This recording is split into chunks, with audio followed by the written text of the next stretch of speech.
Nous nous excusons pour ces quelques minutes de retard. Bonjour à vous tous, c'est parti pour votre matinale sur la Sen TV, la première télé urbaine du Sénégal. C'est Amina Pabès Diba, c'est déjà la revue des titres avant de passer au journal. Bonjour Pabès. Bonjour Amina. Bien réveillé? C'est parfaitement bien, oui. En forme? Très bien. Comme tous les matins? Oui, comme tous les matins. Voilà, déjà il est prêt pour affronter les 1 mois. Ah oui. Voilà, alors. Il nous faut un peu d'énergie là. Oui, il nous faut un peu d'énergie pour faire plaisir aux téléspectateurs. C'est pas facile, hein? Maintenant tu viens très tôt au bureau. Ah oui, c'est. Oui, on essaye de venir un peu. Un peu tôt? Un peu, oui. Voilà. Plus tôt que d'habitude. Hein. En tout cas, moi je sais que c'est pas facile de faire et la revue à la télé et à la radio également. C'est une gymnastique qu'on essaie de faire. Il n'y a pas de souci. On essaie de gérer. Ça va quand même. Ah, Le café est déjà venu. Oui, j'en ai déjà pris, mais il m'en faudra encore. Encore. Ah, oui. Pour après affronter la revue à la télé. Ah oui, absolument. Voilà. Alors, que nous révèlent les quotidiens de ce matin? Nous démarrons avec la Tribune ce matin, qui nous parle de Hassan Baké, le jeune marabout karimiste qui a été, on le rappelle, élargi. Il était en prison et c'est vendredi dernier qu'il est sorti de prison à Diourbel. Mais Hassan Baké sème la confusion à Touba. Voilà ce que nous dit la Tribune. Qu'est-ce qu'il en est? Alors, Hassan Baké est sorti de prison. Il a été reçu par le khalife général des Mourides et d'après la presse, donc hier, on se le rappelle, on a prêté des propos au khalife général des Mourides. Et maintenant, ce matin, dans ce journal, dans la Tribune, c'est Abdou Samad Baké, un des fils du khalife, qui a en tout cas un peu recadré les propos du khalife et les contextes dans lequel il a tenu ses propos.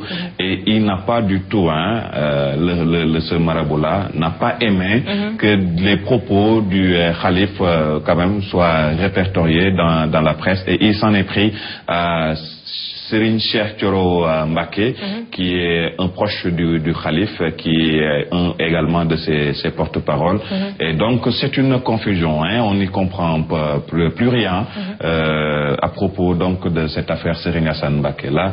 En tout cas, ce que dit la Tribune, c'est que Serigne Hassan Mbacké sème la confusion. Il y a véritablement une zizanie au niveau de la cour du khalife général des Mourides.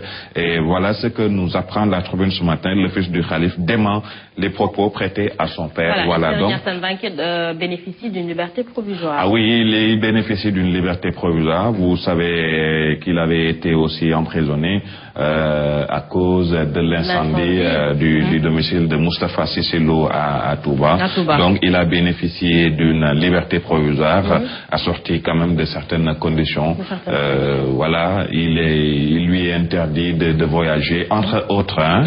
Donc c'est une panoplie de mesures donc qui accompagnent sa liberté, liberté provisoire. Autre titre à lire à la une du journal, c'est Seydou ce matin également dans la Tribune, qui dit parler de rencontre entre le président et les DG, c'est faire fausse route.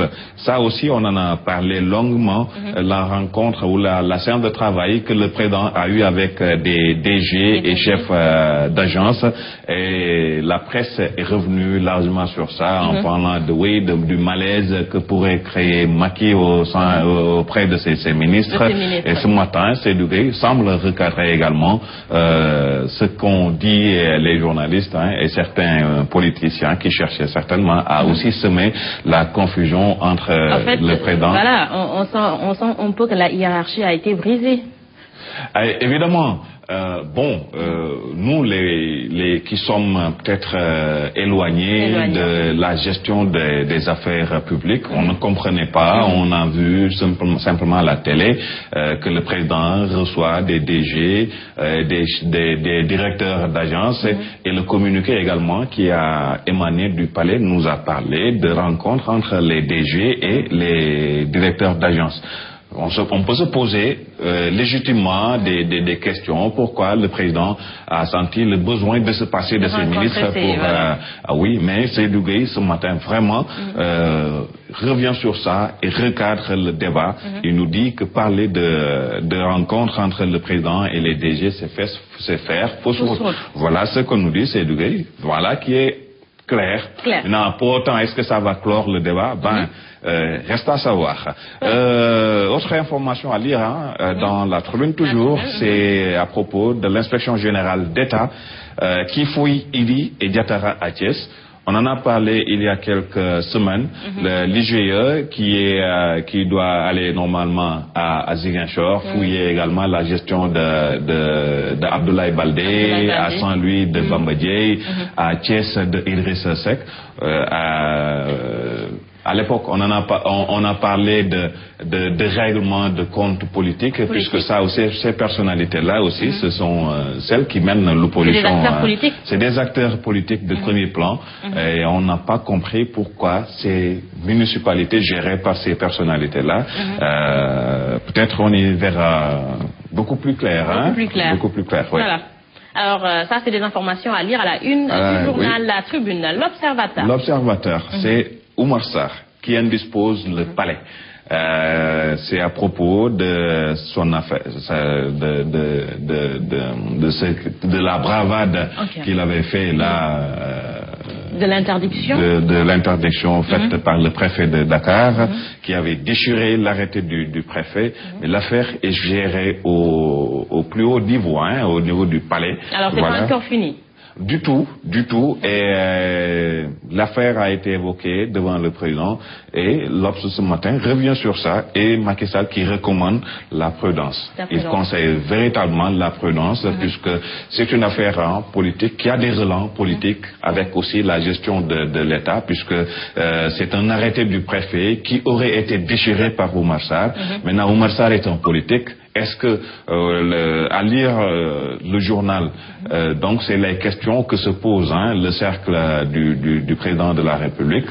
Est-ce que c'est l'arrêté que Oumar Sarr a déchiré à la ou télé, c'est un papier? Ça aussi, puisque c'est une affaire politique. En tout cas, donc on comprend, véritablement, c'est une position de sage que recommande Macky Sall. S'il recommande la prudence, c'est pour y voir beaucoup plus clair. Et ça, nul ne saurait l'affirmer. Absolument. À part personne ne peut affirmer que Oumar Sarr a déchiré l'interdiction. En tout cas, il a déchiré un papier qu'on a vu tout à la télé. Voilà. Donc on comprend la prudence que recommande le président de la République. Voilà ce que donc nous dit l'Observateur ce matin. Voilà, à la une du Populaire.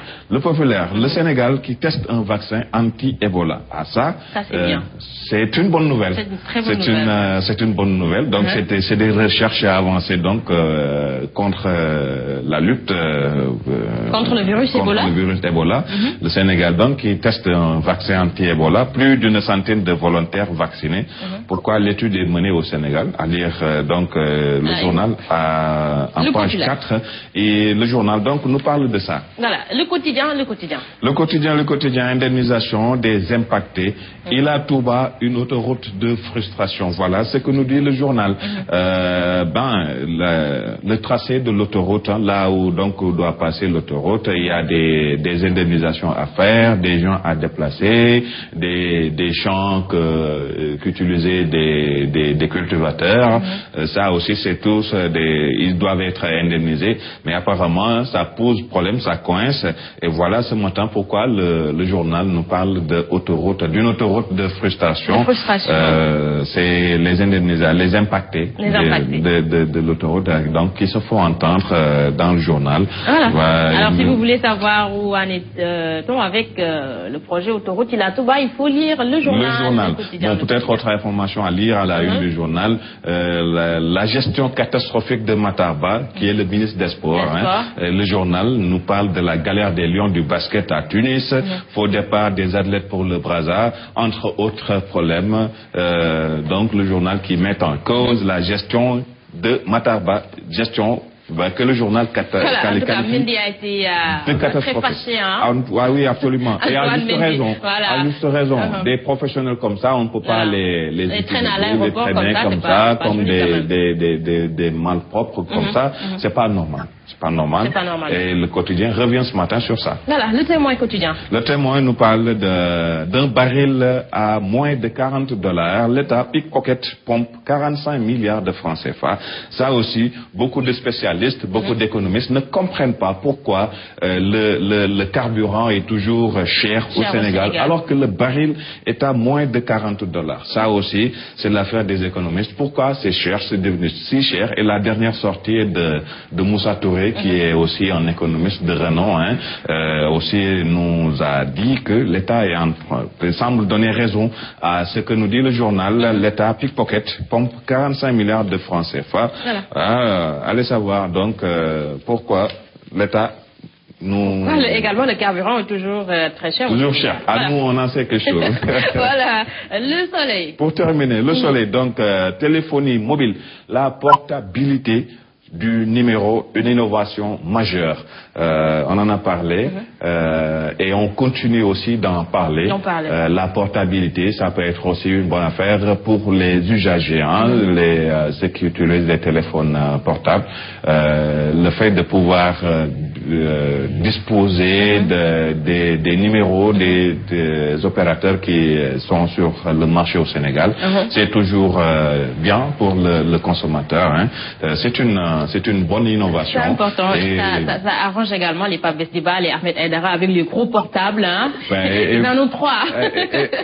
Ça vous arrange vous également. Voilà. Alors avec ce système, certainement les gens pourront utiliser un seul portable. Absolument. Tout le monde pourra y trouver son compte. Également, le Sénégal est le 2e pays africain à utiliser ce système. Ah oui, ça c'est la nouvelle technologie et il faut faire avec. Il faut faire avec. Ouais. Alors merci Pape Besdiba. Merci à vous. Donc c'était tout pour la revue des titres. C'était tout, oui. On se retrouve demain. Demain, Inch'Allah. Voilà, merci à Pape Besdiba, merci également à vous. On se retrouve dans quelques instants pour le journal.